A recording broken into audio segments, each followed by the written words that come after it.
Okay, sorry about that, everybody. I need to check my live stream here. In case you're viewing, welcome back to another episode of Let Him Cook. We're doing things a little bit differently. You can see I've got a microphone now, and we're streaming in vertical because we're on YouTube and Instagram from the same device. I'm trying to get things a little bit more upgraded. I think I actually may have still screwed something up though, so if you'll bear with me for just one moment, I'm going to literally check my own channels to see if this is working. I'm not 100% confident that it is.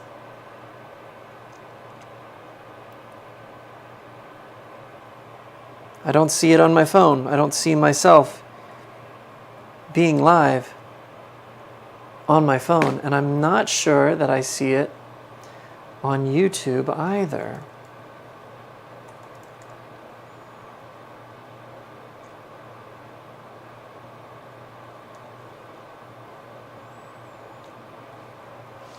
Oh, bear with me here, folks. Can anybody confirm if the stream is actually live? Sorry, I upgraded a bunch of stuff and ran out of time to test it.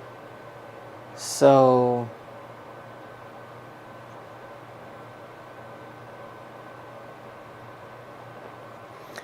if anyone viewing can pop something into the chat for me, let me know that this is working.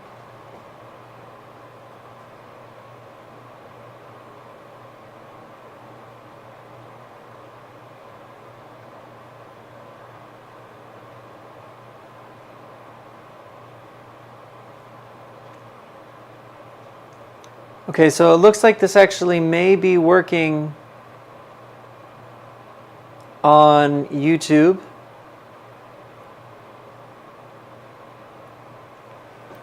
Oh my goodness, that was sort of embarrassing. All right, excuse me.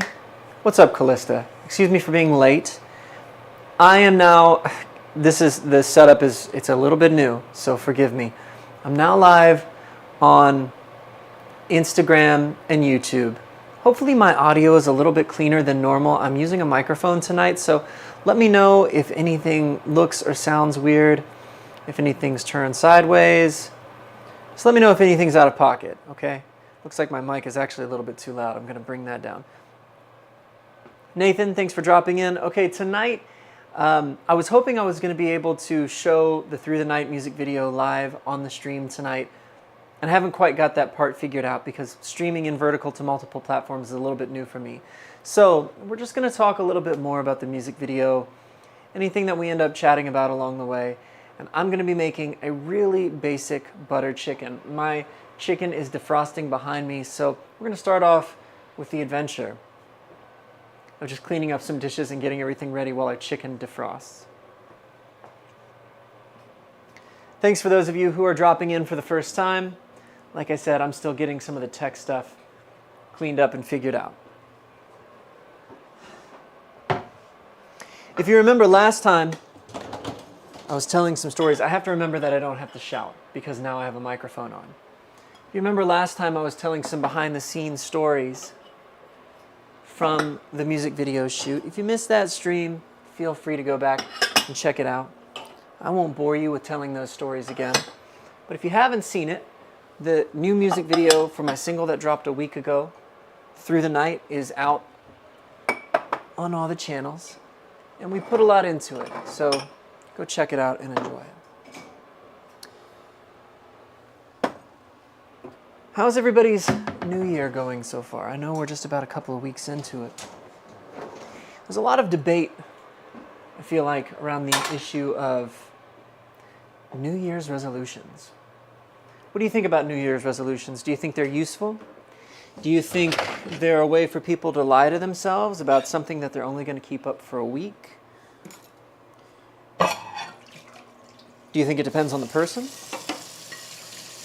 Do you think that rather than making a New Year's resolution, people should just choose to make changes whenever they want and not wait for the arbitrary start of the new year?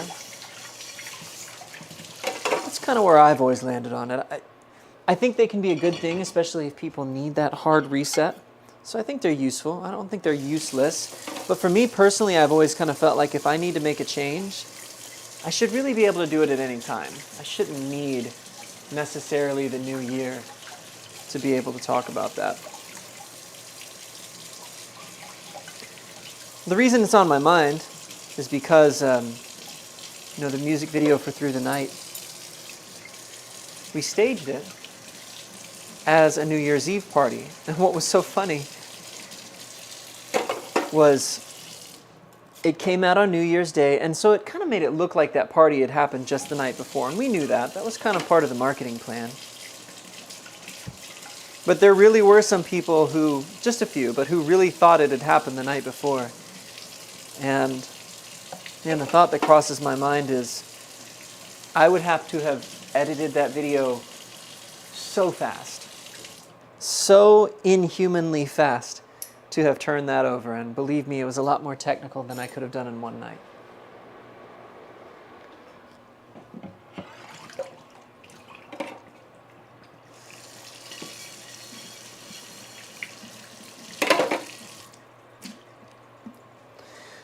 So I'm going to start off by getting some rice going. I've got about 2 minutes left on my chicken defrosting, and we'll get that cubed. This is the rice we made last week, so I'm going to go ahead and get rid of this, wash out this bowl, and we're going to start fresh from the beginning. Now, I am a semi-expert eater of Indian food, but I won't say that I am an expert cook of Indian food. So tonight, I'm using a basic simmer sauce that's kind of pre-made. I'm going to add some heavy whipping cream to it. And if you don't know anything about Indian food, butter chicken is really like one of the easiest entry-level Indian foods. It's like if you have a friend who says, I don't know about all that curry food stuff, all that Indian food stuff, start them on butter chicken. It's pretty accessible for the American palate.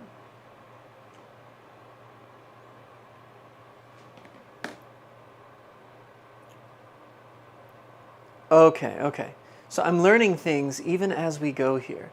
So it turns out I can't see the Instagram chat on my Restream dashboard. I can only see YouTube. So I'm pulling that up. Thanks for confirming, Brooklyn. I appreciate you letting me know the audio is good. But yeah, some people might say to start folks with a basic chicken curry. And you could do that too, but if you have a friend that's just really picky and they want to be more adventurous, but they're a little scared, butter chicken is a great place to start. It's kind of like the mildest form of a chicken curry. Now, if I was being really authentic, first of all, I'd be making it from scratch, which I'm not necessarily tonight. But I would also have some naan bread lined up, which is similar to like a pita bread or a flat bread, again, if you're unfamiliar. I don't have any of that currently. So what I think I might do is while we simmer that chicken, I'm thinking I will saute some vegetables on the side. There's really not any particular rules about the vegetables that you can put into a curry dish. I have some broccoli, and I think it's mostly just going to be the broccoli. I have some red onion and red bell pepper that I sliced before, but I've been using those in salads, so I don't know that I'm necessarily going to just plop those in. We'll see what happens. Sounds like my chicken just finished defrosting.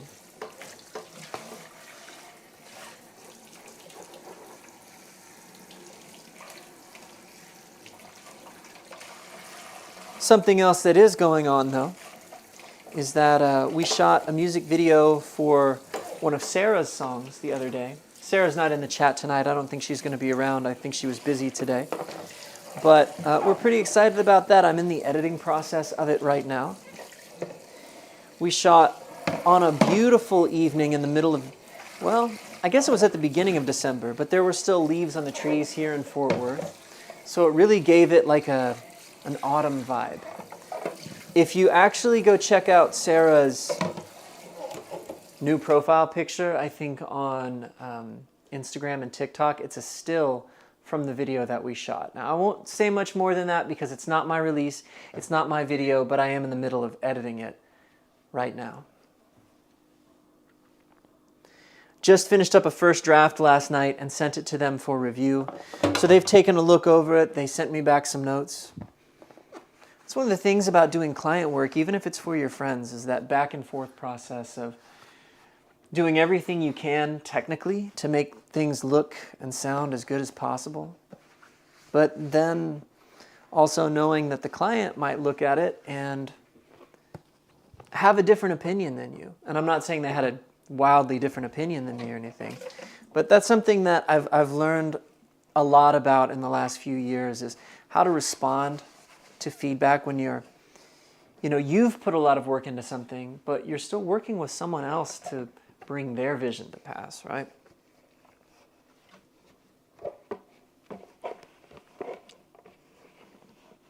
Tonight's a little bit more chill. I honestly, I don't have specific bullet points queued up to talk about this evening. There's some things I've been reading in the Bible recently that I can always fall back on if we want to talk about some spiritual things. It's just kind of been a head down consistency week for me. And I know last week in the chat, kind of talking about that very thing with Nathan when he was in here. Just sometimes it's okay if you just have consistency days or times or weeks. I've just kind of been... I worked on finishing up a video for a client. Now I'm working on Sarah's music video. I went to the gym. Been making sure all the advertisements for Through the Night have been going out every day and watching the budget for those things. And I think next up I've got to start figuring out a release plan for the next song, because we've got like another 3, 4, 5 lined up. It's pretty exciting. It's not working for you on Instagram. Okay, so Callista just jumped over onto YouTube because she said she's having problems with Instagram. Any of you that are on Insta right now, can you let me know if everything is clean and clear for you as far as the stream is concerned? I would appreciate it. Okay, so here's what we're using tonight. This is just a really, really, again, basic boy butter chicken simmer sauce. And I have slow cooked with stuff like this before, but tonight we're going to do it the right way. We're going to simmer it in a pan. So for this, I need about 2 pounds of diced chicken. So I'm about to bring that out here. And then let's go ahead and grab these vegetables.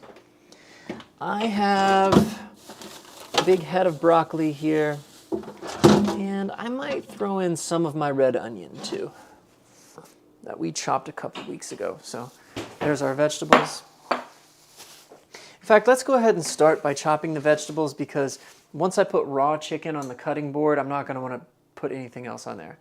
Thank you, Abby in Brooklyn, for confirming. Callista must have just been having a connection problem herself.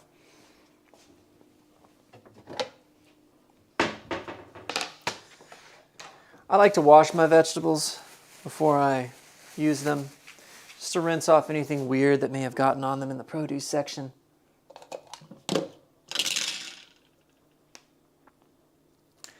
Okay, so let's get deep for a second. Something, and I hinted at this last week. I don't have a bunch of notes just pulled up right in front of me. Those of you who are familiar with what we famously call the Ephesians prayers, right? Ephesians chapter 1 and Ephesians chapter 3. The second half of each of those chapters are basically a prayer that Paul prays over the church at Ephesus that he's writing to, but they're also prayers that we can apply to ourselves. Have you ever noticed this? And this is something that is a thread that I've been tugging on recently. In Ephesians chapter 1, the prayer really focuses on us getting a better picture of God's power for us.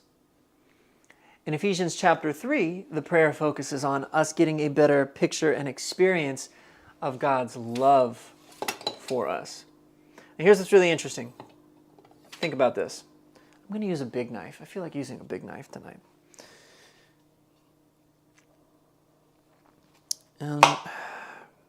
This stuff typically reduces quite a lot, but I think I'm going to use about half of this broccoli head here. The rest I can use in salads or something. I'm trying to eat my salads recently. I got some protein shakes in the other day too. Probably shouldn't have rinsed this whole thing if I wasn't going to use the whole thing, huh? I don't want it to go bad. I'm going to just sort of dry. It's awkward. I'm going to just sort of dry it off because I don't want it to rot in the fridge before I get a chance to use it. You know what? I think I'm actually just going to chop it all up.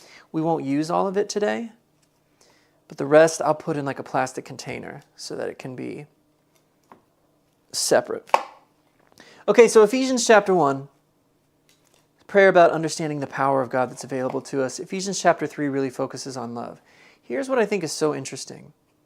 If you look at, it's either 1 Timothy or 2 Timothy 1:7, it's the scripture that says God has not given us a spirit of fear, but of power, love, and a sound mind. Notice that the spirit God has given us is of power and a spirit of love. The very two things that are prayed about in those other chapters in a completely different book in Ephesians. So what that tells me is that the Holy Spirit is the spirit of power. The Holy Spirit is the spirit of love. And if those things are part of his nature and who he is, then we can and should be engaging with him as we pray for understanding of those things, like it says in Ephesians 1 and 3. That's the nutshell version of it. That's the Cliff Notes version of a thread that I've been pulling on, but I think that's super interesting. Okay, well, you know what? I'm going to use this nifty, do I have... Well, maybe I'm not going to use this nifty container if I don't have the thing for it. I can't tell. I can't tell. It's too tall. I thought I was tall. I'm not tall enough to see the top shelf here. Don't tell anybody I don't have my lifts in. I don't have lifts. I do have some insoles in my shoes, though. Okay.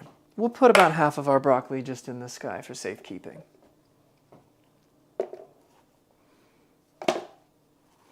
And then the rest, we'll go ahead and chop it up and add it to our curry, which I think I might saute it in some avocado oil with, I don't know, maybe some salt and pepper or something.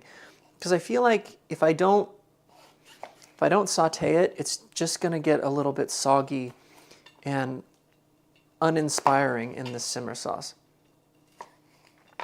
You guys see what I'm doing? You can't even see what I'm doing. Excuse me. I'm still getting used to the new camera setup here. You came to watch a cooking show and you can't even see the cooking.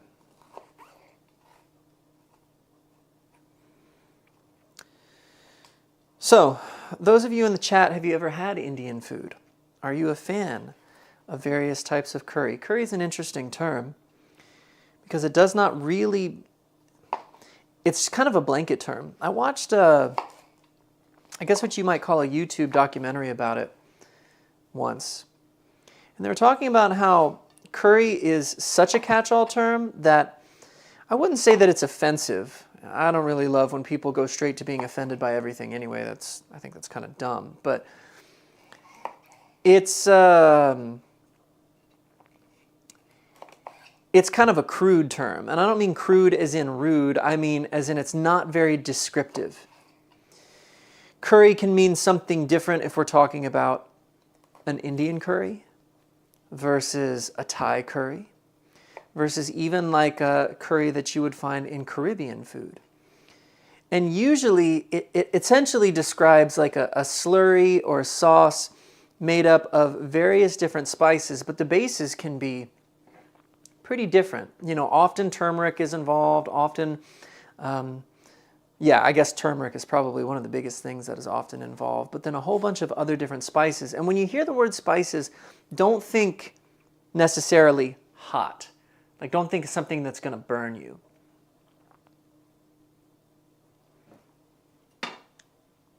But we just mean like something like black pepper. The black pepper you have on the table that you shake onto your eggs in the morning. That's technically a spice. So that's what we're talking about. But Thai curry usually has a coconut milk base.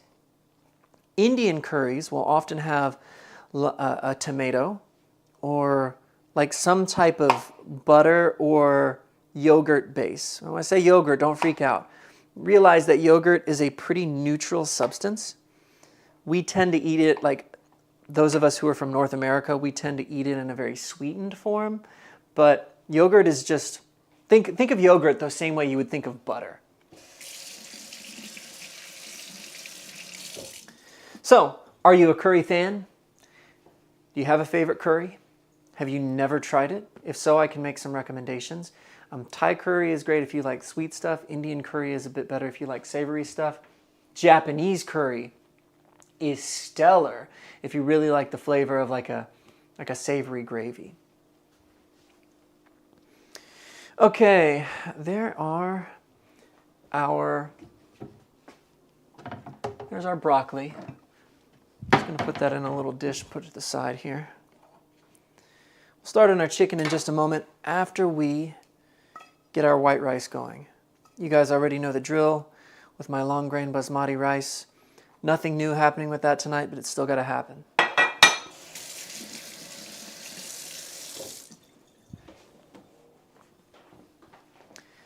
Gonna knock some of this broccoli leftovers off my cutting board here.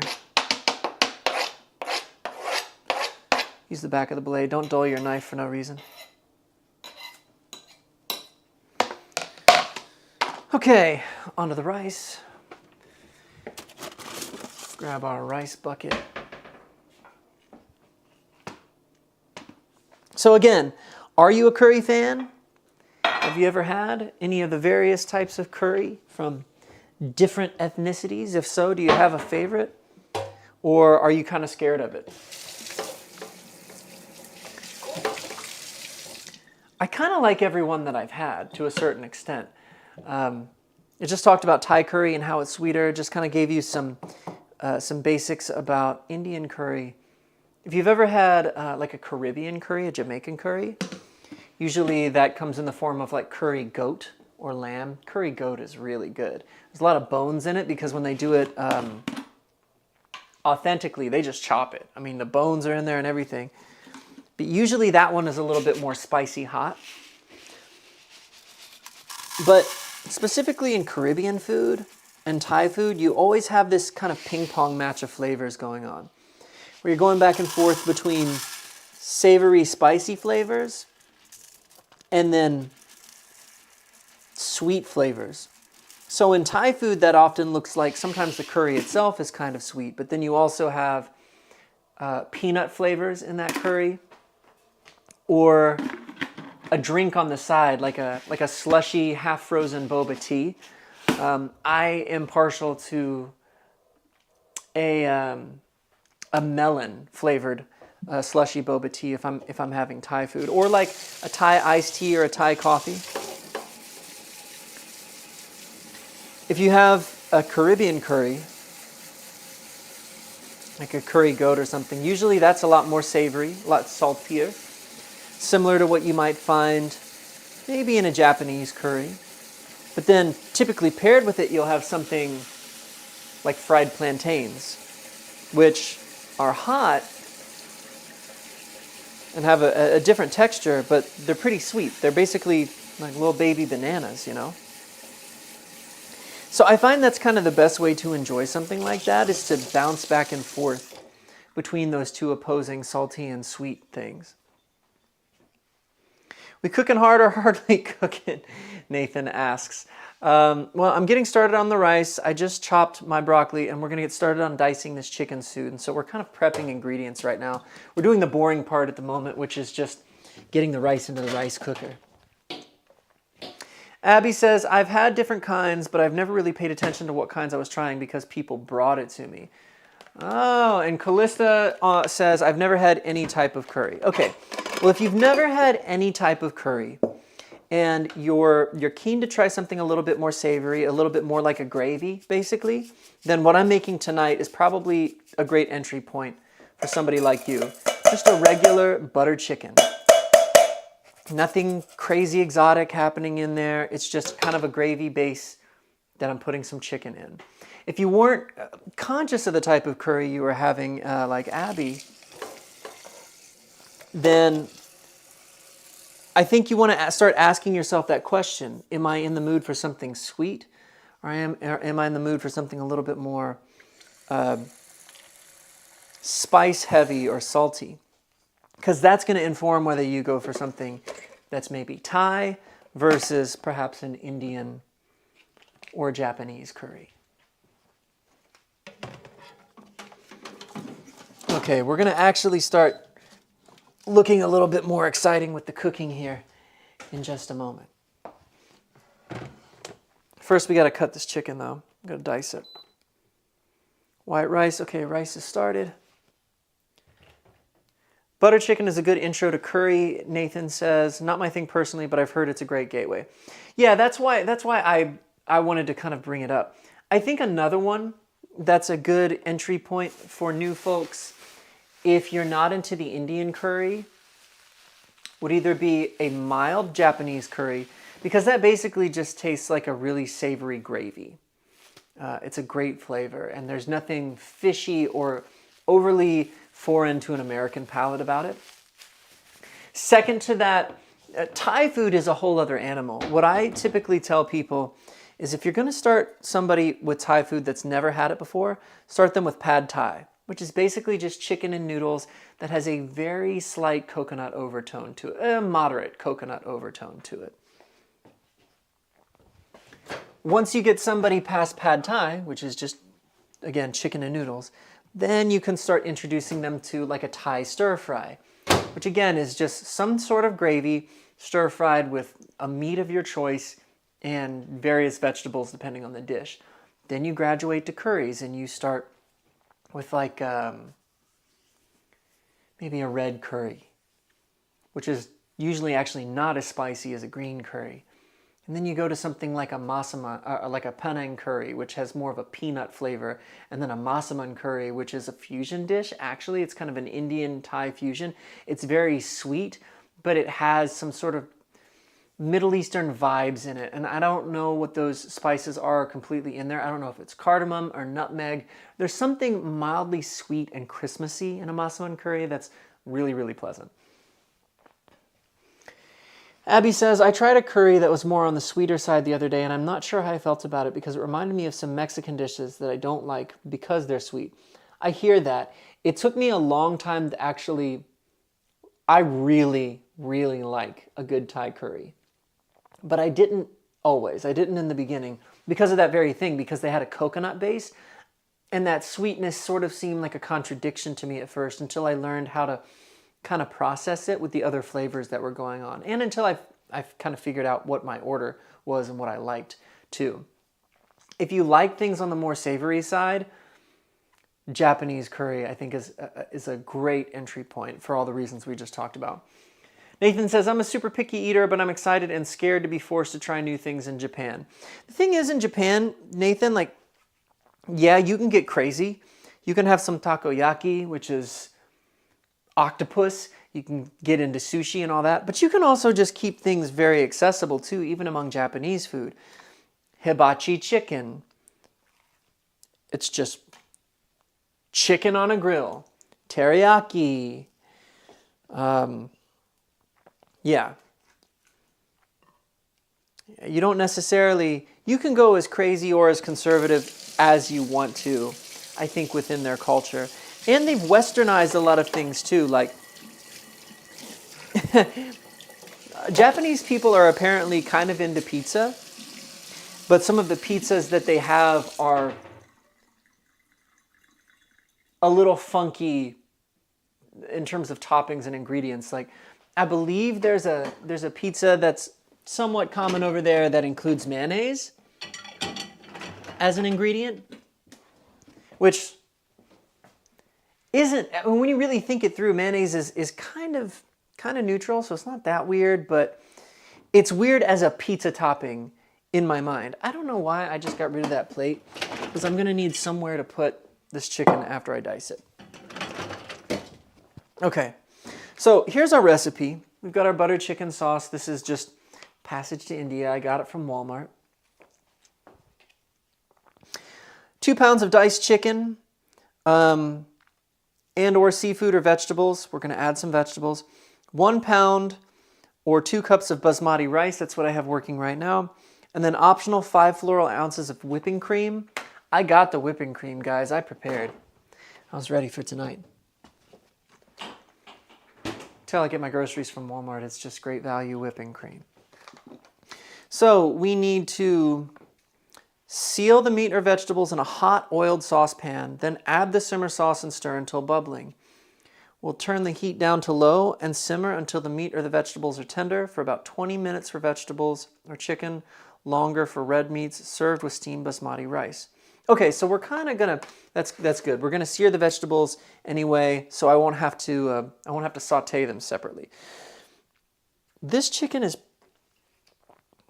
pretty well defrosted. This piece basically still feels like it's frozen. So to be safe here, I'm gonna dice this chicken pretty small, into some small dices. That way it'll cook through safely. You've heard me say it before, I don't mess around with undercooked chicken.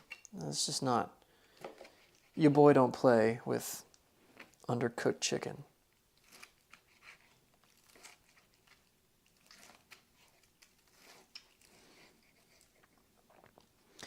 If you want to know what I want for my birthday, I want a bigger cutting board. I feel like stuff is always slightly, the recipes I'm making are always slightly too big for this cutting board. And the other one that I have is a smaller one. It's a little happy face guy. And I'm like, in what situation am I? It's very rare that I use it. Let's just put it that way before I get too sarcastic on you. Your boy don't play with undercooked chicken is the first lyric. Your boy don't play with undercooked chicken.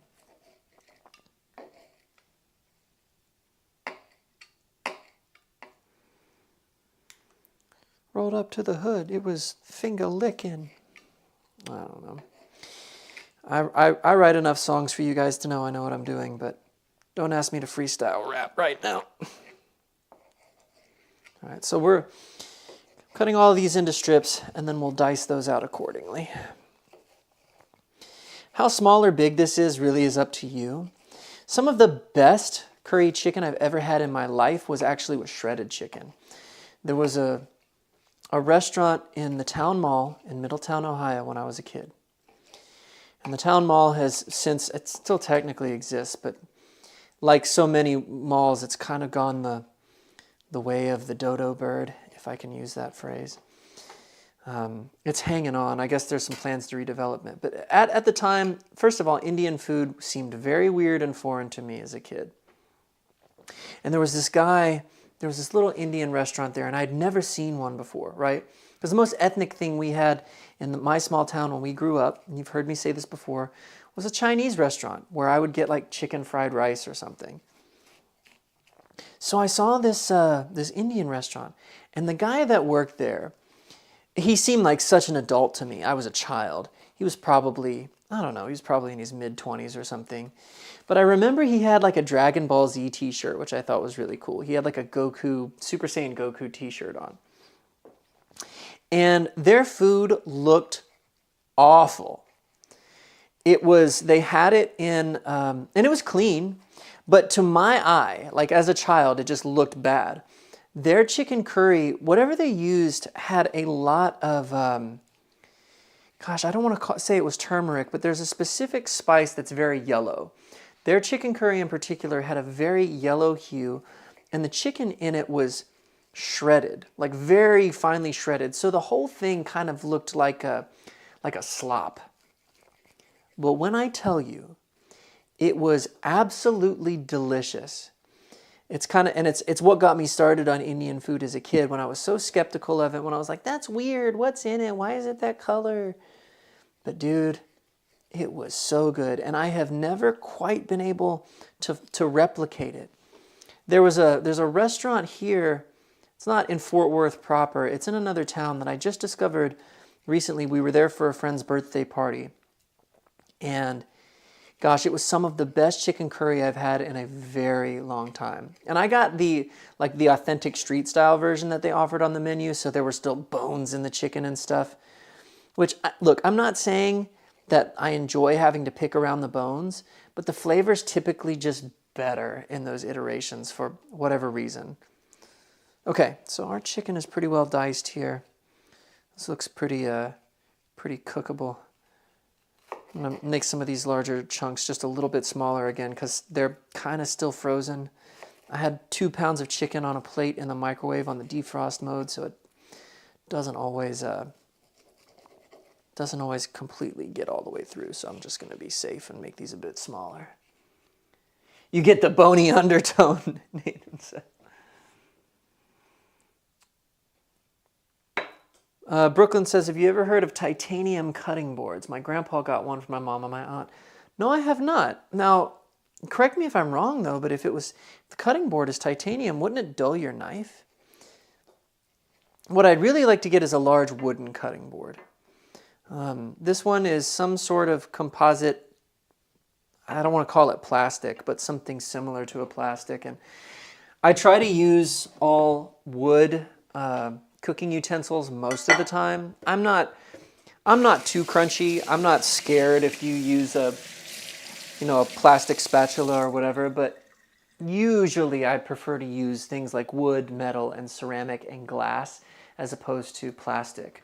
But is titanium just the brand name, or is it literally made out of some titanium composite that somehow doesn't harm your knives? A Hint of Bone is my new band name. Did I ever tell you my favorite auto-generated band name from Guitar Hero?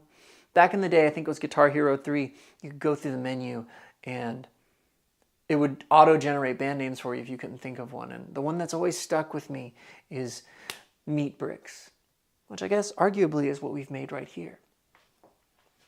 Okay, so we need to sear the meat and vegetables in a hot oiled saucepan. All right, come over here. It's about to get, I was going to say exciting, but hopefully it doesn't get too exciting. But it is about to get more interesting.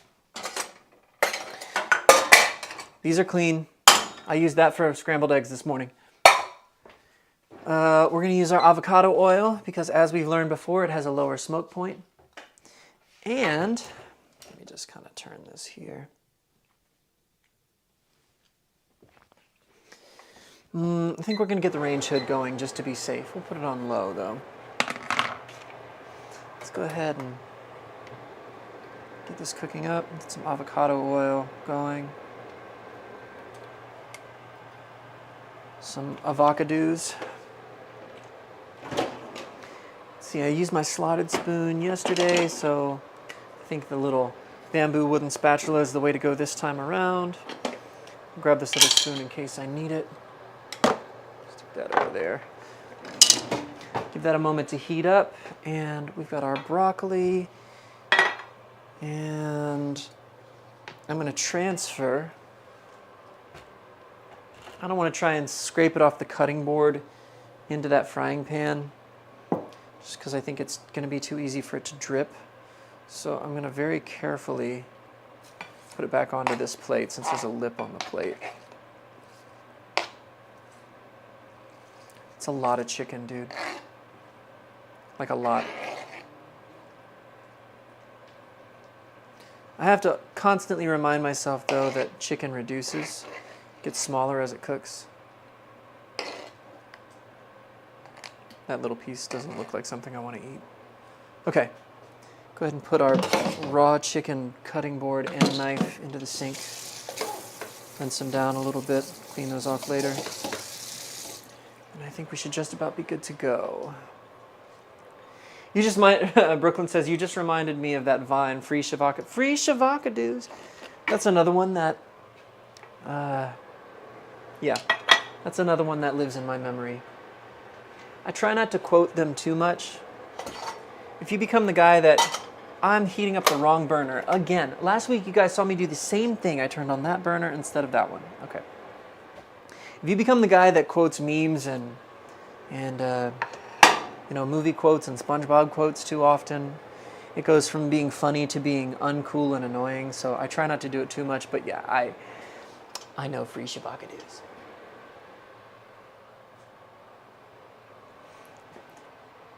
Meat bricks is a synonym for the New York strip. Is it actually, though? Because New York, that's something I told you guys I've not made before, is steak. And perhaps one of these weeks I'll have to do it. We'll have to do steak together for the first time. What's really cool about this setup is I should be able to actually give you a little bit more of an overhead view. Let me see if I can make that happen here. Yeah, let's get it tilted down and kind of see. Now we're on a cooking show, right? You see the ingredients. Come on. Tell me that's not cool. Bro, next week better be steak week. I don't think next week is going to be steak week.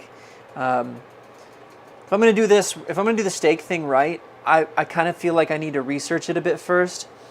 And the ingredients are going to be a bit more expensive. So that'll be a bit more of an investment for me. Maybe we'll start off by doing some sort of like beef themed dish, like, I don't know, hamburgers or something. Here's the question. Is this hot enough? Can your next music be you singing while giving a cooking tutorial? If you watch it on mute, you get a nice recipe. 2.2 pounds of diced chicken and the vegetables, right? Comes a blues track really, really quickly. I can hardly feel the... I don't know. Somebody give me a two-syllable food name. We're going to put the chicken in first so we can sear that. Woo! You hear that? That's aggressive. It's popping. I just cleaned my oven. I just cleaned my stovetop, dude, from all the other congealed oils that were on. It looks like I need a bigger pan. How am I going to get this broccoli in here? And the sauce? Pray for me, you guys, because I may unironically need to fry this broccoli up separately. Nah, it'll reduce. We can do it. I need my intercessors right now. I'm sure I can fit everything in this pan.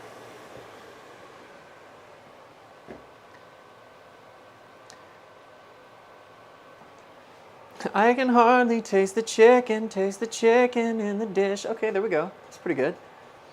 Abby says, oh, that's a little less cooked than I would eat. I do medium.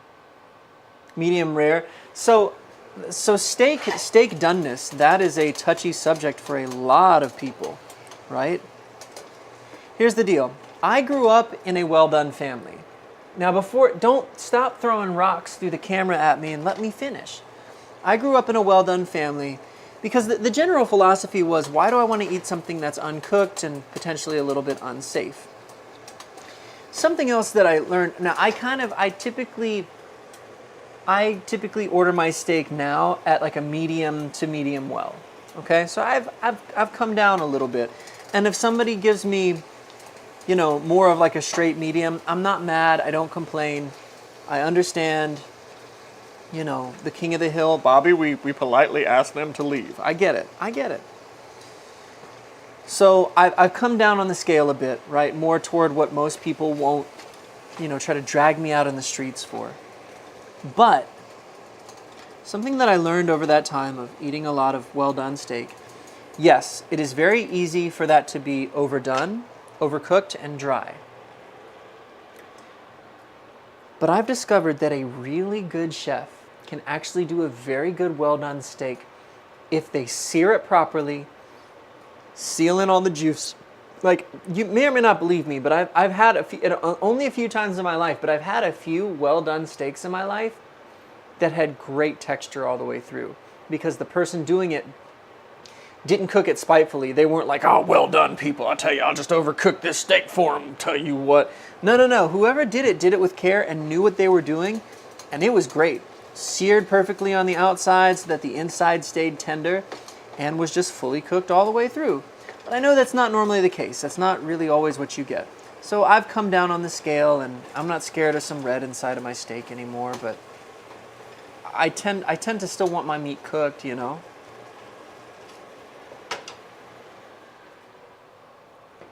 Look at these Texans. Look at these Texans in my chat typing in all text, in all caps.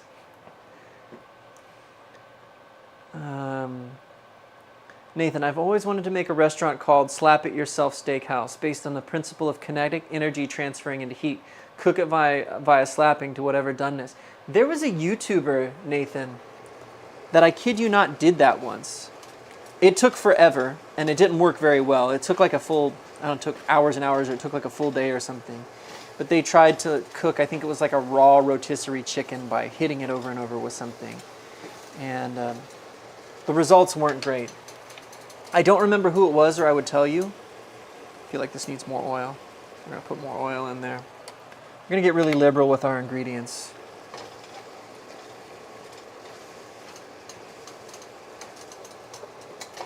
It said it's supposed to be seared. It's definitely not seared. It's just hot. Just kind of whitish on the outside. So yeah, again, I do like a medium to a medium well now, so keep it together. I love you all, but keep it together. Go ahead and add that broccoli now, I think. Oh, that's making me a little... Stop trying to fly the coop there.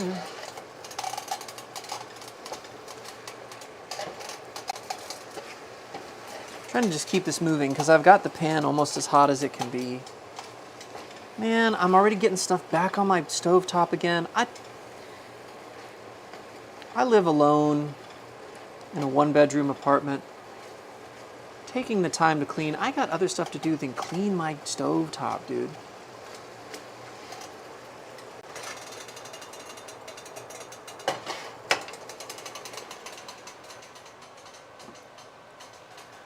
It sounds like a Michael Reeves video, or maybe William Osmond. Wait, that actually exists. Nathan's heading out. Got to do his journaling for the night. Hey, have a good night. Thanks for dropping in, man. Always appreciate it. Okay, so we're cooking. We're cooking in some avocado oil. I don't know if I've done too much or too little, but we've got our broccoli in here now. See, the thing is, I kind of hate overcooked broccoli, and I feel like that's what's going to happen. That's why I like sautéed broccoli. It stays crunchy and crispy and all the good things. Okay. Take a look at our recipe. Seal the meat or vegetables in a hot oiled saucepan. That's what we're doing.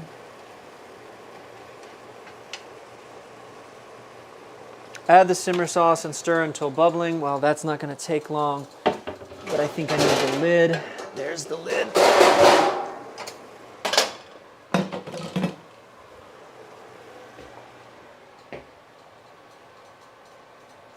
Abby says, I just looked it up. Always the research queen. I appreciate that. Abby says, I just looked it up, and there's actually a bunch of videos on it. What, people slapping things until they're cooked? So there's more than one, which is kind of par for the course on YouTube. If one creator does something and it gets a bunch of views, expect everyone to try to copy it.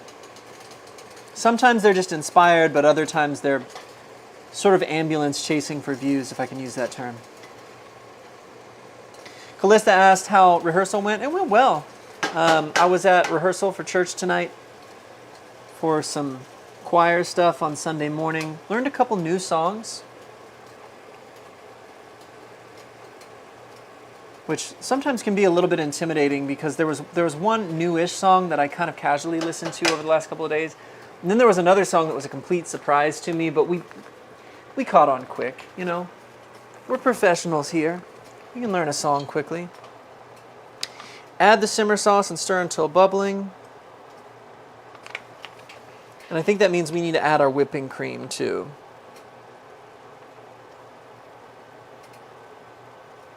Oh no, the whipping cream comes at the end. I thought it was going to be simmered in with it. Okay, here we go. Just going to be really careful here. Take the top off of this sauce.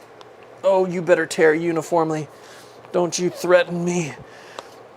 All right. It's cool. Everything's cool. There we go. Nice. Need to bring our heat down. Really get everything out of this package because between the chicken and the broccoli, there's a lot of stuff for this to try to cover.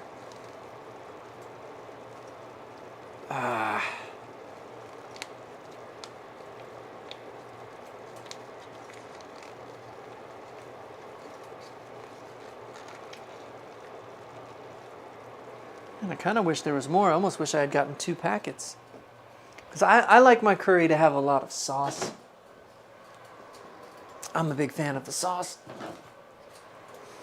And I suspect, because I've had these pre-made simmer sauces before, and they're okay. But often they lean a little bit too hard into the tomato base of the sauce for me. And I find myself wishing a lot of the time that they lean into the spices more. So after I taste this, like once it's kind of cooked up and then I add the whipping cream, I may add a bit more curry seasoning myself to it, which will Frankenstein the flavor a little bit, but I don't mind that. Get me some more turmeric in my system. It's a great anti-inflammatory. Like, this is what's so funny, right? You can buy turmeric, I actually have some, as a supplement. Like in a pill form, that you take it as a vitamin. But it's really just a spice, so if you put it in your food to begin with. Okay, we need this to be bubbling. I just did what everybody does. I threw away the package that has the recipe on it. Okay. Had the most relatable experience of my life just now. Add the simmer sauce and stir until bubbling. We've done that. Turn the heat down to low and simmer until meat or vegetables are tender. About 20 minutes. Yeah, because I want that chicken cooked through, dude. I'm not playing around. That lid is not quite big enough. That's going to be messy. Send help. Send lids. Oh well. That's what I got.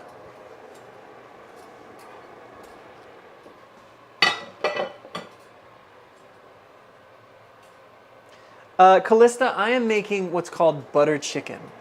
So the name is sort of deceptive. Butter chicken is like a very basic type of Indian chicken curry. I know when you hear the term butter chicken, you would think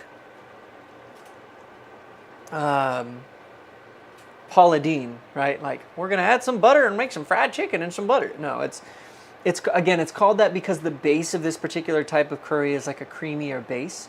And Indian food typically does tend to use a fair amount of butter anyway in the form of ghee, which is just a specific type of butter. And like we were saying before, a lot of Indian curries have like a butter and tomato base or a neutral yogurt base that all the spices then kind of get worked into. So butter chicken in particular, like the base of this is water and tomatoes, sugar, spices, and cream. So the milk cream is kind of what constitutes the butter, if that makes any sense.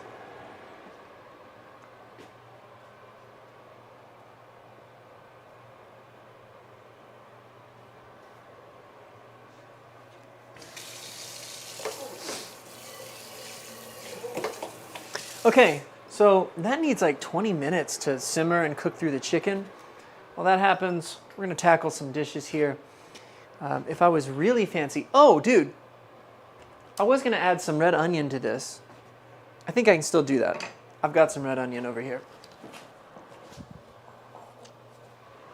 All right, we're just gonna, I have some that I chopped up last week. We're just gonna go ahead and toss most of that in there, I think. There's no rules. It's my world. I'll do what I want. I need to use these onions anyway.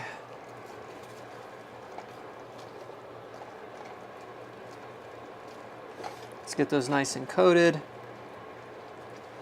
in our butter chicken sauce here. And like I said, when this is done, I will add the whipping cream.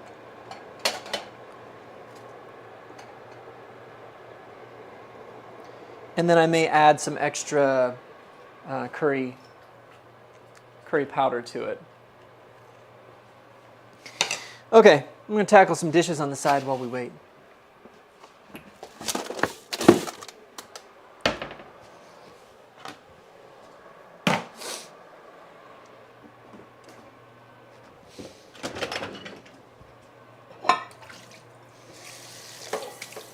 So, does anybody have any cool plans coming up? Anything neat coming up this week or sometime later in the month? The beginning of the year can be kind of a weird time because, a lot of people just got back from Christmas vacation or something New Year's related. So a lot of folks are just kind of getting back into the swing. But I was talking at the top of the episode, I was talking about New Year's resolutions a little bit. And how I have mixed feelings on them. My personal bent, because on the inside I'm a little bit harsh. There's kind of a coach on the inside of my head a lot of the time that I've learned to temper over the years. But there's a really kind of direct part of me that has always felt like, well, what do you need a New Year's resolution for? Make a choice whenever you want to make a choice and do the thing. But I do understand that they can be helpful for some people because it really gives them a set start time to begin a goal. So, do you have anything like that? Do you have something that you started recently? Abby says, I'm going to attempt to get Bruno Mars tickets tomorrow, but I've heard they're insanely expensive. I would bet that they are. Ticket prices for concerts are an interesting topic of conversation to me. They're an interesting topic of conversation for me as not just an artist, but as a Christian artist too. Specifically for those of us who are Christian artists or artists who are Christians or, however you want to label yourself or style that, wordsmith that. And for the record, like when I'm booking concerts, I don't necessarily always lead with the fact that I'm a Christian artist. If I'm just trying to book at a regular venue, if that's not a sales pitch for the place I'm trying to go, what should they care? I'm just a musician as far as they're concerned. So, because I want to reach every audience. But anyway, talking about ticket prices, people really don't know, especially in the Christian world, they don't really know the cost it takes to put on a concert. They don't understand the insurance, the sponsorships, the tens of thousands of dollars in sound equipment, the tens of thousands of dollars in gas and food and instruments and lighting if you want to put on an actual good show. The reason I think about it is I remember some years ago, there was a big Christian music tour that was going on, and their ticket prices were really low, like dirt cheap. And they raised them, I kid you not, like $5. And I remember people being up in arms about it, like getting in the comments, firing off. And it expressed to me how out of touch they were, not only about the costs of doing it, but the cost of doing it excellently. Like if you really want to reach anybody and impact them, you better put on a good show and not just be half swinging everything. Because then you become a little bit of the wrong kind of cliche at that point. But when you look at the ticket prices for, and nobody bats an eye at this, right? You go buy tickets for Jonas Brothers or T-Swift or, whoever, and $150, $250, $500 easy. And people, and it expresses what people value. And I'm not saying that in a denigrating way. I'm not saying that to be like, well, people put too much value on it. No, what I'm saying is like, when an independent contractor charges a lot of money for what they do, people automatically assume, oh, well, they're a professional. And people are willing to pay it because they have expressed what their service is worth, what their value is worth, by setting their price at a premium. And I think ticket prices are sort of an interesting case study in the same thing, where outside of the Christian world, people are like, yeah, concert tickets are like several $100s. That's normal. Am I saying it should be? Am I saying, there's layers to that conversation. But yeah, I can see how Bruno Mars tickets would be pretty expensive. Because, I mean, if you think you have a whole crew of people, the artist, a full band, potentially dancers, stagehand, sound, people working the merch booth, security, bus drivers, truck drivers. This is all of these people's full-time job. Full-time job. And they're also living on the road, away from home. Aside from, there is a gig economy. I admit, there is a gig economy at individual venues for things like concession sales, merch sales. It can get a little murky. But the price of the ticket doesn't just go into the artist's pocket. It's funding all of those people. So just an interesting thought experiment. I'm not saying that justifies how high some concert tickets go. Sometimes they really are just astronomical and it's hilarious and sort of laughable. But I've always found the disconnect in the understanding between different cultures, even within the United States, as it relates to the price of events, very interesting.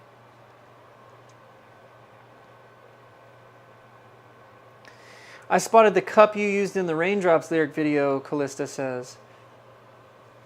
Yeah, I got my stack of mugs over here. I just kind of grabbed one of those for that. Good eye, though. I think my favorite prop from a music video recently is that sparkly, like orangish, pinkish microphone from the Through the Night video. That belongs to Austin and Melanie, though. That's not mine. That just was at their house and we decided to use it. But you were there.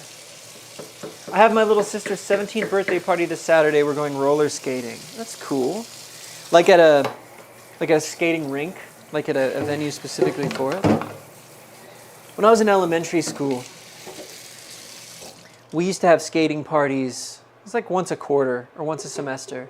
Which, when you're in the 4th grade, that's a long time. Like, that's an eternity. The school year lasts forever in your mind, right? Because you have no sense of how long or short any real span of time is. And there was a skating rink in our small town. It's called Skateway at the time. And, that's where you heard all the pop songs of the day. You were hearing NSYNC and Backstreet Boys and, I don't know, Mambo Number 5 or something. What's that one? It's not the Electric Slide. That one's old. That one's way older. But the 2 hops this time. The Cha-Cha Slide. That's what it is. You hear the Cha-Cha Slide all the time. 2 hops this time. Slide to the left. Slide to the right. Crisscross. Everybody clap your hands. You're doing it. You're doing it. You're clapping your hands right now, aren't you? See, I knew you couldn't help it. Well, happy 17th birthday to her. That's cool. That'll be fun. Yes, it's at a roller skating rink. They still play those songs there. You mean they haven't gotten any new ones? I mean, I'm sure there's got to be new, like, standard party songs at this point, but it makes me think about standard wedding songs. I played piano at a friend's wedding some years ago.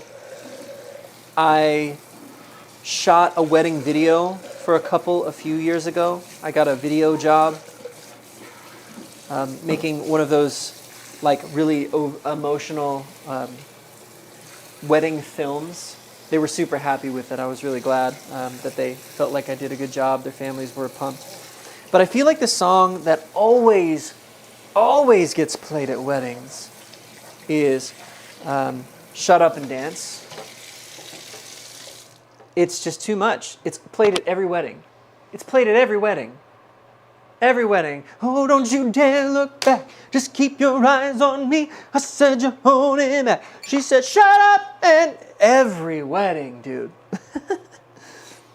Makes me laugh. I'm sure those guys are making a bunch of royalties I hope they are. I hope those guys are making a bunch of royalties. What is that? What's the band? Walk Off the Earth? I think they may have been from the Cincinnati area, I feel like. I did clap my hands, she said. See, I got you.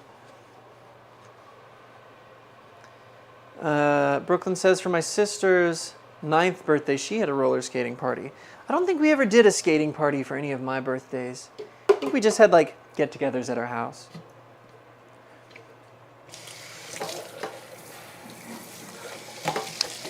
I would always rollerblade at the skating rink. Made me feel cool. Go as fast as I possibly could. Also made me feel cool. And one time, I wiped out so hard. And truthfully, it wasn't funny. And it was an accident. There was a kid, a friend of mine, he fell down in front of me. And he fell down like perfectly crossways. Like just right, sprawled out right in front of me across my path, took my feet out from under me, and I face planted on the hardwood floor.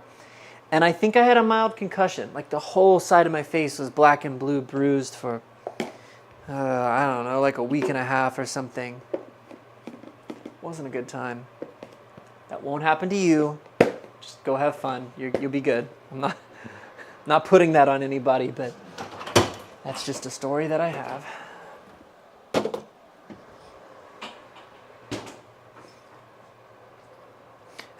Calista says maybe you should do it this year. Yeah, have my adult birthday party at a skating rink. Honestly, that could be kind of fun. It'd be kind of silly, but kind of fun. I don't know that that's really my style so much though. Like, okay, if I could have my birthday party at, I haven't really thought about this. I don't really know what I would do. Because for me, like the ultimate birthday party for me would be to play in front of a crowd of 10,000 people.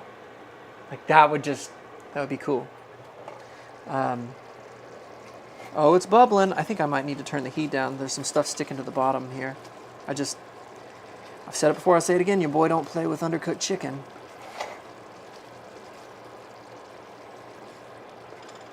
Oh no, okay, this is doing all right. It's not searing to the bottom of the pan too bad. See, this particular butter chicken mix, it smells tangy to me. It's almost like a citrusy orange type note on the bottom. And I don't really love that for this. Like I said, I might have to dress it up a bit myself.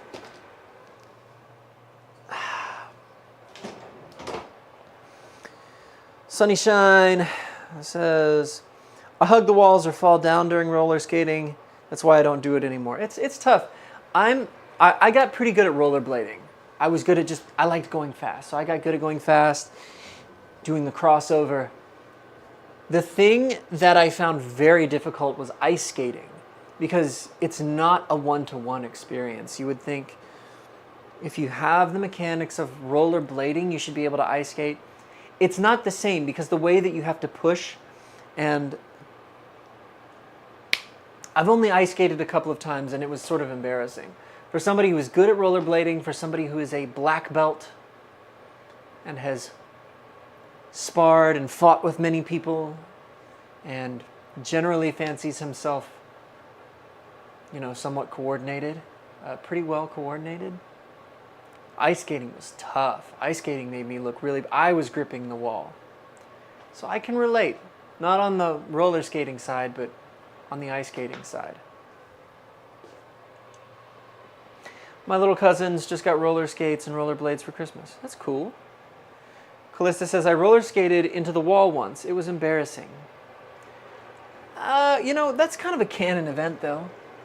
I feel like that's everybody who's undertaken some roller skating at some time in their life has probably also roller skated into the wall. That's supposed to go for 20 minutes, and I didn't set a timer when it started. I think we started at around 9:15, about 15 minutes ago. So we'll give it about another 5, and I will check the doneness of the chicken, and we'll play it by ear from there. The rice is nearly finished. Looks like we have about 6 minutes left on that, so timed it perfectly.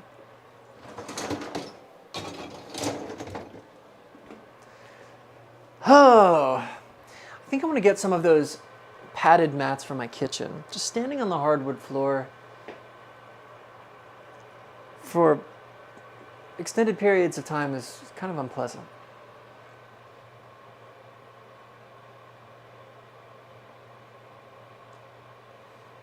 Abby says, I had a party once at the roller rink, and it was the best birthday just because I had a Duck Dynasty cake. A Duck Dynasty cake. Okay, we need details. What's a Duck Dynasty cake look like? Does it have just Uncle Si holding a plastic teal-colored cup on the front on it? Does it have was it like the Duck Commander logo? Details. Come on. A Duck Dynasty cake. I didn't know you were that much of a Duck Dynasty stan. Pretty big fan, huh? And like Sadie Robertson is like she's a public speaker now, right? She does big church type events these days. Is that her, or am I mixing her up with someone else? Is it not Sadie? Is it one of the other girls? Literally had like 4 of their faces on the front, and then I added hot pink borders. Hot pink borders. I'm sure Phil would have loved that.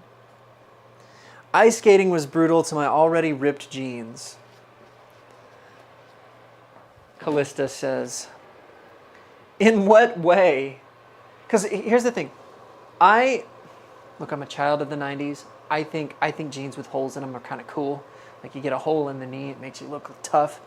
And my jeans, if I wear them doing anything active, typically I just have a couple of nice pairs. It's like what I'm wearing now. I try not to get any holes in them so I can wear them on stage on a Wednesday night at church. But any jeans that I'm a little bit rougher with typically develop a hole in the right knee because that's the knee I tend to kneel on. But when you say ice skating was rough on your already ripped jeans, what does that mean? Does that mean like you did the splits and you like ripped your pants? Like ripped your pants? Okay, you don't have to share that detail if you want. This is the internet, so you don't have to share that detail if you want to, but like, Abby says, yeah, it is Sadie. Okay, I thought that was right. Brooklyn, you guys are Duck Dynasty fans too. The people who took the cake order thought I was a weird kid. Understandable given the situation. I mean, you gave them a lot of evidence. But who am I to talk? I'm a fully functioning adult. And my mom got me 3 Batman minifigures for Christmas this year, so look. What are you going to do?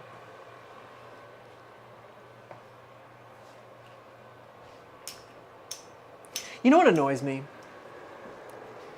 Just thinking about Batman. When people talk down about Batman and they're like, he's just a rich guy. That's his superpower. No. He is a genius-level intellect detective with the training of a ninja whose aura farming has reached such, like, near quantum levels that he's able to hang with the big dogs who have superpowers. You take away all his money, he is still all of those things. And I especially love the origin story they did for him in the Nolan trilogy where he goes to, I think, Nanda Parbat, the place that the League of Shadows is from, and that's where he trains. What a perfect origin story outside of just obviously his parents dying and the normal stuff. Don't act like Batman is suddenly a non-threat if you take away Bruce Wayne's money. That's so far from the truth, I don't even have time to tell you.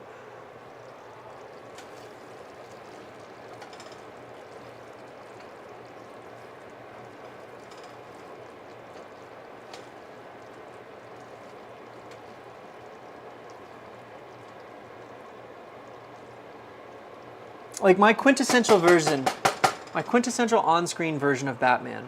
And I feel like they have constantly done him better in the animated movies than they ever have in the live-action movies.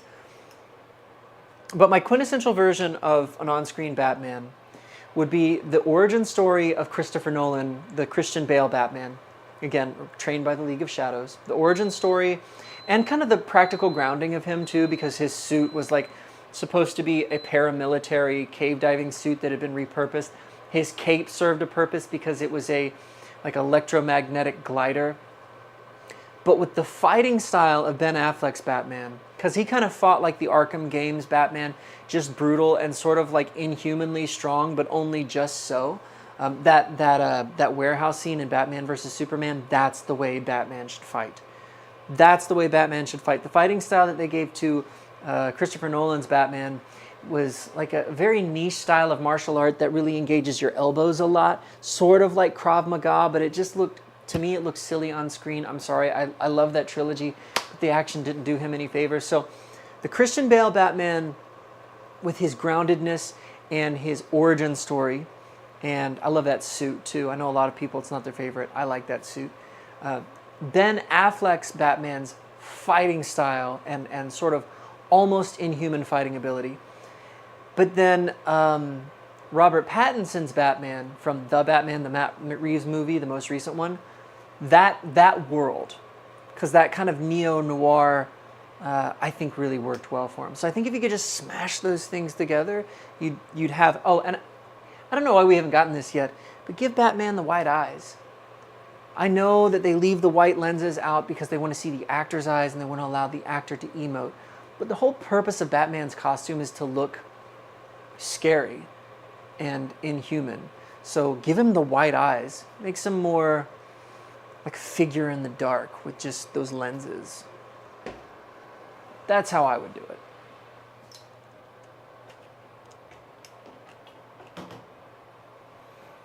Brooklyn says, I learned roller skating pretty quickly. When I was little, I wanted a Hot Wheels track and enjoyed playing with it. Ain't nothing wrong with that. I had some of that. I wasn't as into cars as like most little boys would be. I was more into like superheroes, action figures. If it was more like humanoid, like a person or like a robot that could transform, that was kind of my jam. But I had some Hot Wheels. I had some loop tracks, you know. Sunshine, Faith had a Batman birthday cake for her 14th or 15th birthday. She loves her son. You know what? I can see that from her. She's probably got the most alternative personality among you guys. I could definitely see that. Abby says, who is your favorite Robin? Well, first of all, there haven't been a lot of Robins. And Robin would be a very hard thing to do in a live action movie.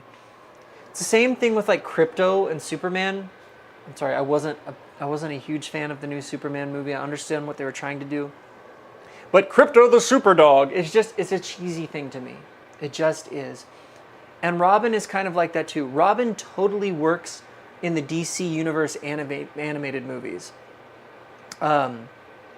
Nightwing. Wait, hold up. Abby, are you asking if my favorite Robin is Dick Grayson, Damian Wayne, or Jason Todd? Is that what you're asking? Like which of the Robins was? Are you asking like what actor was my favorite Robin? Because there haven't been a lot. There was like Burt Ward and Chris O'Donnell in the George Clooney Batman movies. Clarify the question and I can give you an answer. Crunky Town is in the YouTube chat and he says Affleck Batman deserved a legit solo film, but I'm glad we got Pattinson. Blood Red Redemption. What's up, Alex? Good to see you, man. Sorry, I didn't mean to out your IRL name, Blood Red. His money is just a cheat code to get all the things he needs. Exactly. That's the thing. His money is a help. Like, nobody's denying that Batman's money is a help. Is, again, a cheat code to get his gear. But if you take away his gear, you still have a deadly assassin, ninja, genius-level intellect detective. And that is still a dangerous dude who can cross gloves with Slade Wilson any day. All right, we're going to let this simmer just a touch more. And we're going to go ahead and harvest this rice, put it in our container. Abby says, I don't know, Elle wanted me to ask, but I'm assuming it's the character. Okay, my laptop's battery is about to die, and if that happens, the live stream is going away. Give me 1 second, I gotta go get the power adapter. The cool thing is, since I have a microphone on, you can hear me the whole time. there is the power adapter. Elle wanted me to ask, okay, so we're going to assume, for the sake of conversation, that as far as Robin is concerned, we're talking about the character and not the actor. Because again, there haven't been a lot of on-screen Robins as far as live action is concerned, and I think it's better that way because that's a character that works great in the animated universe, but not so great when you try to like give Batman a sidekick. I think Batman on screen in live action is more interesting as a solitary character. So, that being said, Dick Grayson is the OG, and I typically am a fan of the OGs when it comes to any character. Like, is Miles Morales a cool character? Yeah, but in my mind, Spider-Man is Peter Parker. Spider-Man is Peter Parker. Spider-Man is Peter Parker. Miles Morales is a very cool character, but it's the same thing like later on in some of the Batman storylines, Dick Grayson takes over as Batman, which of course, like the cycle of life, that would probably happen. But I'm not as interested in that. Bruce Wayne is Batman, Dick Grayson is Robin, and then eventually Nightwing, which he is very cool as Nightwing, so I'll give you that. I don't know if Jason Todd counts because Jason Todd dies. Spoiler alert, but that's like, that happened in the 90s. Jason Todd always canonically dies. Damian Wayne is kind of a little jerk. Damian Wayne is the son of Bruce Wayne and Talia al Ghul. See, now we're getting... I can talk to you about scripture, I can talk to you about music, but you got me on a geeky subject. Here we are talking about geeky stuff. I promise I'm athletic. I went to the gym yesterday. But Damian Wayne is the son of Bruce Wayne and Talia al Ghul, right? And he's a little jerk. And it's understandable. He has daddy issues. He was raised apart from his father. He was raised by the League of Assassins, which no 12-year-old should be being raised by the League of Assassins. But so his whole like arc is him learning to be a human being, and that's interesting. But in terms of just personality, I like Dick Grayson. He's that perfect balance of he's got some drama in his background. He has some things he's had to overcome. But he also he's quippy and funny in a way that is a foil to Batman's character, because Batman is very stoic. He's very serious. He's very focused on the mission. He's got a heart of gold. He's got a soft spot for kids, but he's trying to maintain the character of Batman at all times. He's trying to maintain this fearsome gargoyle-like figure that's lurking in the darkness that's supposed to scare his enemies. And Dick Grayson's Robin sort of plays off of that by being having a bit more of a sense of humor and being a bit more playful. So I think that makes Dick Grayson my favorite Robin. And I don't even want to talk about Carrie Kelly. That one was just always weird to me. But I'm not a big Frank Miller fan anyway. Frank Miller is kind of a weird dude, and I know that Batman Returns is like a very landmark Batman story, similar to a handful of other ones that people can point out, The Long Halloween or The Killing Joke or whatever. But Frank Miller kind of creeps me out, and the storylines, I don't know, Batman mud wrestling some dude that looks like a crocodile and going, "This isn't a mud pit, son. It's an operating table, and I'm the surgeon." Like it's a schlocky 1983 action movie, just kind of turns me off of the character, and it doesn't seem like something Batman would do or say anyway, even an older version of him. I know some people really enjoy that story. I get it. And I've seen it in its various iterations, but that one's just not for me. Blood Red Redemption says, "Do you recognize my profile picture?" I don't, but it's really tiny on my screen right now, so I might have to go to your profile afterward to check it out. Crunky Town, but I'm glad we got Pattinson. I'm glad we got Pattinson too. I just appreciate the tone and the vibe and the art direction of that movie. Is his action the best? Absolutely not. Batman slow walking down a hallway, taking a zillion bullets from AKs because the goons he's fighting aren't smart enough to go for a headshot, really pulls me out of the immersion. But putting the action aside, the aesthetic of that whole movie was really well done. And they were going for a neo-noir film, a detective movie, and they totally got that part of it done really well. So I enjoy that movie. Callista, me, Quentin, and Daniel were just having a conversation about Spider-Man and Peter Parker and rating them based on how accurate each one is to the OG comics. You see, that's a tough one because the OG comics can mean such a broad thing now.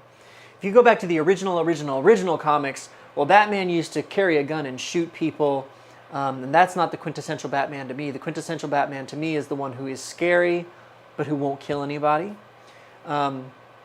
And the really, really old school Peter Parker, like, wore a sweater vest and was... It's just from a very, very different era. I read the Ultimate comics growing up, which were a little bit more stylistic, a little bit more dramatic, to be honest, especially with, like, Gwen Stacy was kind of like turned out of her home and was a little bit of a I wouldn't say a street urchin, but she came from she had a rougher background in that version of the comics. So I'm going to say something that might be sort of blasphemy to a lot of people. I don't even think that comics are the gold standard for certain characters. I think that there's a perfect equilibrium that often gets found somewhere in a character's middle era.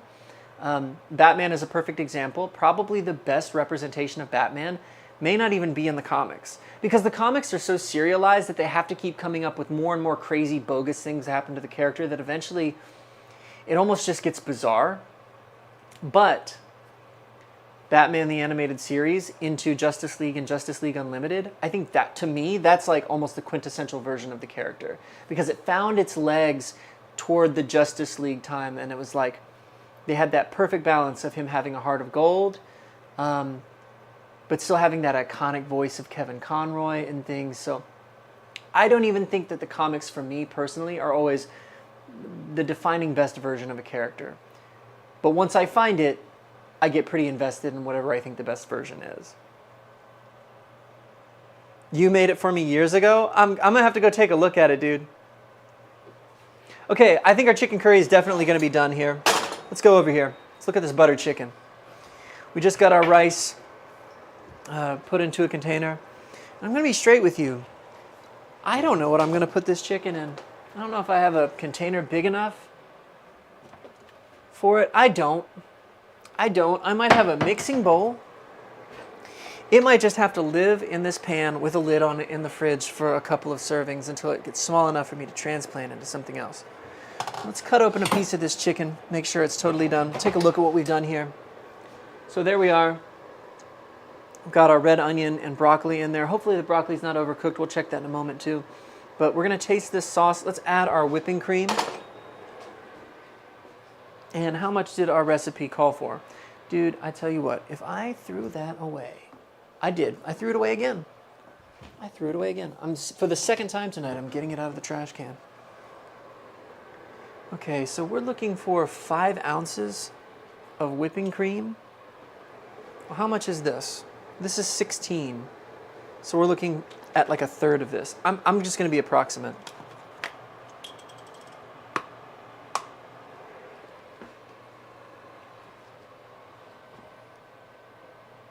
Also, have you seen the new Avatar? If so, what do you think about it? I did see Avatar 3. I enjoyed it.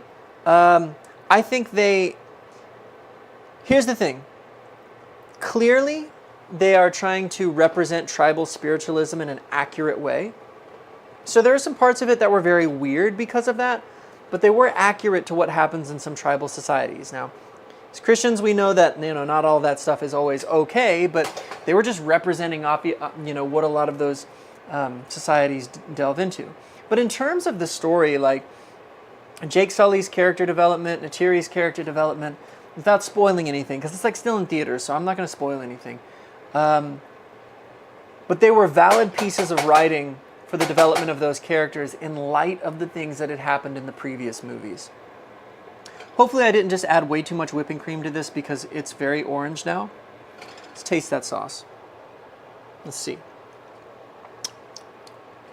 No, actually, okay, that's pretty good. Here's what I'm thinking. That's pretty good, but the flavor is still decidedly very tomato-y. In almost the way that reminds me of like Italian food, not Indian food. But I think we can fix that. I'm gonna grab some curry powder. If I kind of combine those two smells in my nose, I think they'll work together. So we're going to add some curry powder to this and just sort of mix it in.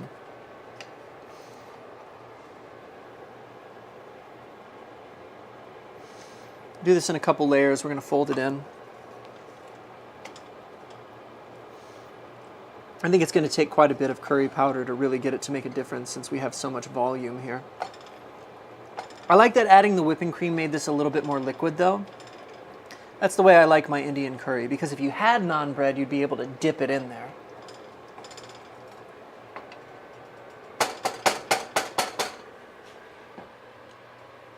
But yeah, the new Avatar definitely had some cool action sequences, and as always, huge technical achievement as far as the visuals. I'm a big visual effects nerd, and so I recognize that rendering things on screen, like the fluid dynamics of water, like the subsurface scattering of light beneath the skin of a character, things like emulating lens flares or creating contact, like interaction between physical characters like Spider and CG characters like the Na'vi. Very, very difficult to do. And shout out to the visual effects and compositing teams who made that happen, because there's a really cool YouTube channel that I follow called Corridor Crew. They're a bunch of visual effects artists who make sometimes fun and silly videos of their own, but they also comment a lot on movies. They react a lot to the other work being done in the industry. And I've learned a lot, because I'm a filmmaker and a filmmaking nerd in my own right. I've learned a lot about the visual effects side of the industry from watching those guys.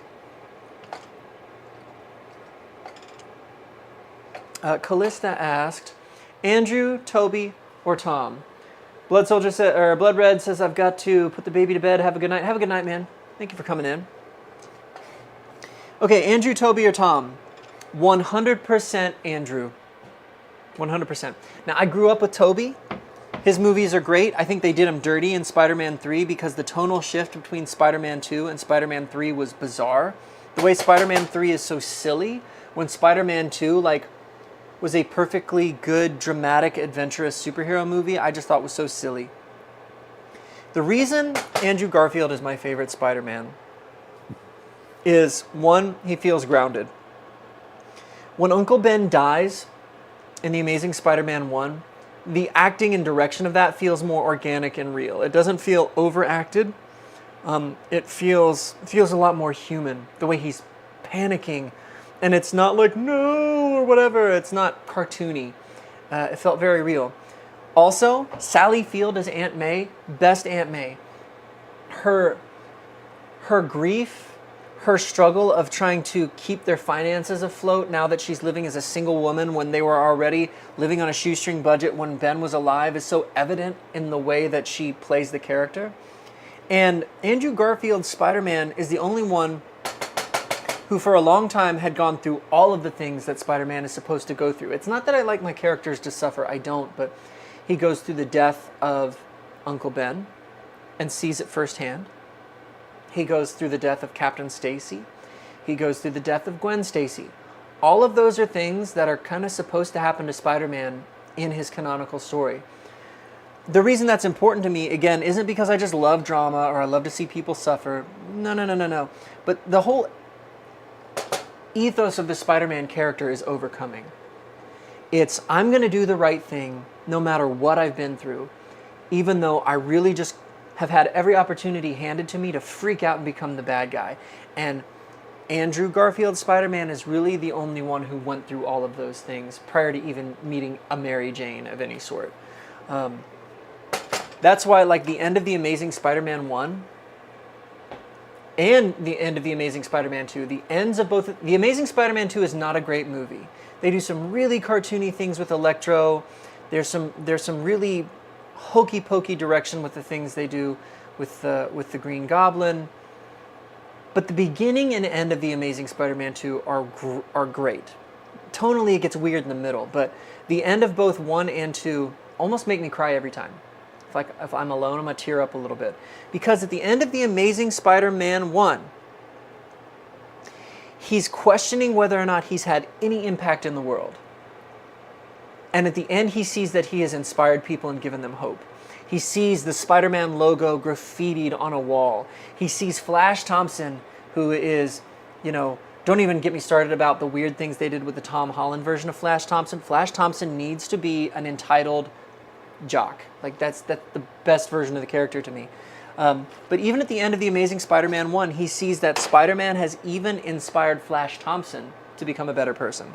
Then at the end of The Amazing Spider-Man 2, after the viscerally tragic death of Gwen Stacy and her father, which happened in the first one, and Peter spirals into depression for months, quits being Spider-Man, he cannot help but put the mask back on to save a child and inspire that child and the masses that are about to watch him fight the Rhino. So he overcomes his very understandable depression because he sees the responsibility and the need for him to pick the torch back up and keep doing the thing. That is so quintessential to the soul of the character for me. Andrew Garfield all the way. And the fact that Andrew Garfield's Spider-Man was the perfect balance of drama and humor. Like, Tobey Maguire's Spider-Man was very dramatic. Tom Holland's has done a great job too. And Tom Holland's a great actor. I'm not ragging on him. He does a great job. But the way that Andrew Garfield's Spider-Man had those kind of Shakespearean dramatic moments, but at the same time was goofing off and quipping and being silly, almost as a way to cover up his own fear in some situations. Like, I'm going to tell jokes so the bad guys don't know. I'm kind of losing it under the mask. Again, very, very core to the character for me. Okay, we folded in a ton of curry powder into this sauce. We're going to try it again. We're going to taste that.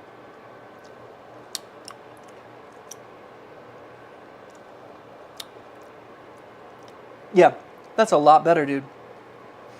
Still a little bit heavy on the tomato flavor for my taste, but that's a lot better. Okay.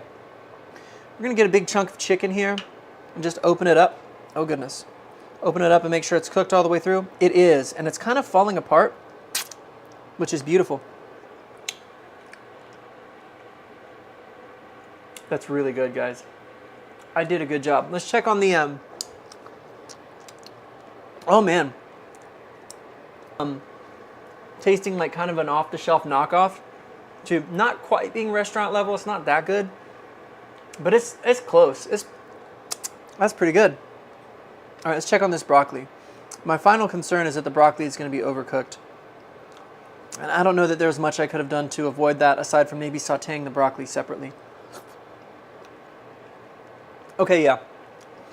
The broccoli is fine, but it is a little too soft. It's kind of lost its crunch and texture. It got soggy. But I cooked it for probably a little too long too, in the interest of making sure the chicken was good. But the chicken is wonderful. I used chicken thighs for this too. I'm not a big fan of chicken breast. I think straight white meat chicken just always ends up really dry. So I like chicken thighs. There's a little bit more dark meat involved in them. Gosh, that's great. Oh my goodness.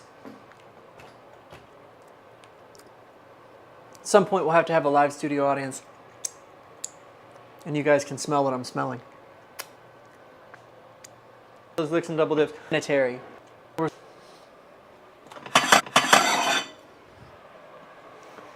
So we're going to grab some of our long grain basmati rice here. And I think if we want to be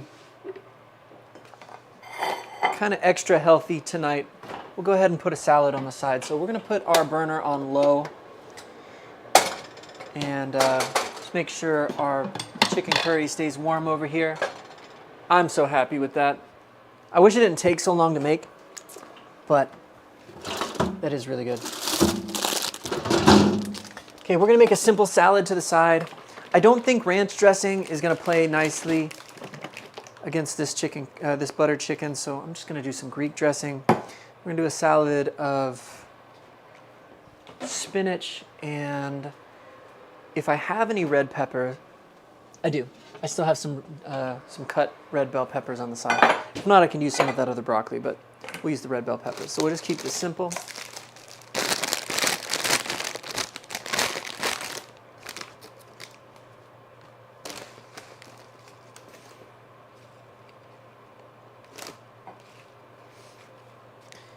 heard me say it before. I typically don't do much with iceberg lettuce. There's not a ton. There's nothing wrong with it, flavor-wise, but there's not a lot of nutritional content. So I prefer spinach or baby spinach or romaine lettuce at the very least.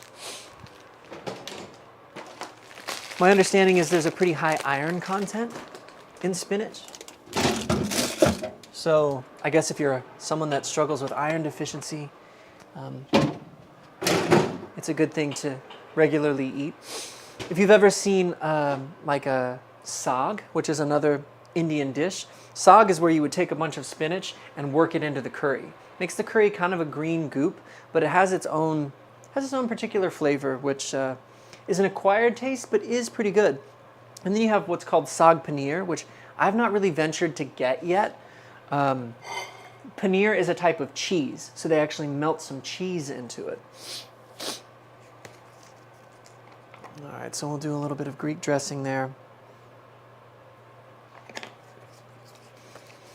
And what you guys don't know is that I can't start eating until after I've taken the thumbnail image for this live stream for afterwards. So I've got to plate this and make it look all nice, and then I'll pose there and take a picture, take a picture with my phone, so that we can have a good looking thumbnail. All right, get a bed of rice here on the side.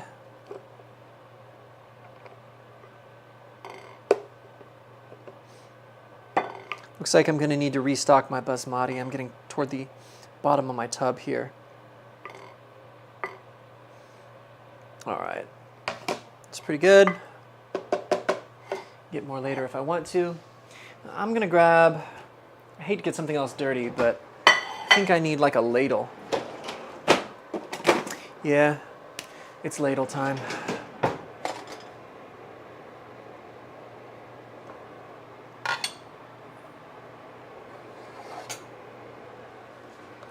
I'll grab a bunch of that. Just pour that evenly over the top. Let's get a little bit more. Like I said, I'm super hungry. I might come back for seconds later, but there it is. And here's the thing. Chicken curry, butter chicken, they typically aren't very good looking things. Like this kind of, if we're being honest, it kind of looks like baby food over rice. But I promise you, it's wonderful.